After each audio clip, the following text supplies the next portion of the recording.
Mano, eu lembro aqui, ó. Quando eu passei um ano sem falar com ninguém, mano. Um ano. Não sei se lembro, não lembro se foi um ano ou se foi um mês, mas eu sei que passei um ano. Foi um ano. Isso me ajudou em quê? Praticamente nada. Na verdade ajuda sim, pô. Porque você pega o costume dos outros. Mãe? Porque quando você tá com muita gente, você começa a pegar os costumes dessas pessoas. Então é isso. Quando você começa a ficar só, você cria seus costumes. E às vezes o seu costume não é o adequado para o costume do outro lá. Então é isso. Criou costumes, customizou. Aí você perde, deixa eu ver, o costume de um bom dia, porque você não vai ter ninguém para dar um bom dia, uma boa tarde, uma boa noite. O oi, e aí, beleza? Bora. E aí, mano? Mano, bro, what's up, bro? Hello, bro. Let's go, bro. Bro. Tudo, bro. Você vai ficar solitário, sozinho, lonely, sem contar necessidades. Oi, humanoides.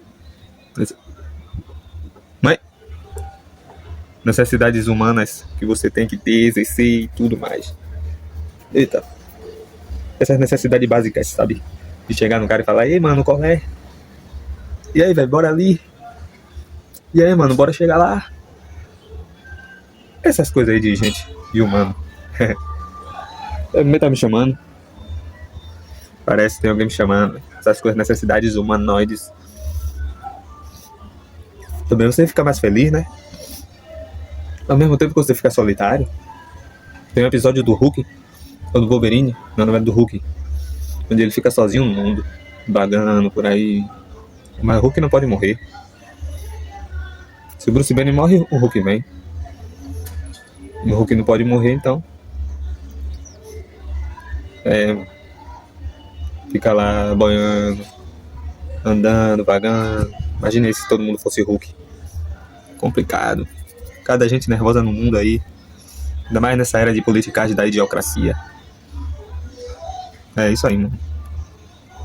Tamo junto. Poxa, apertei não foi?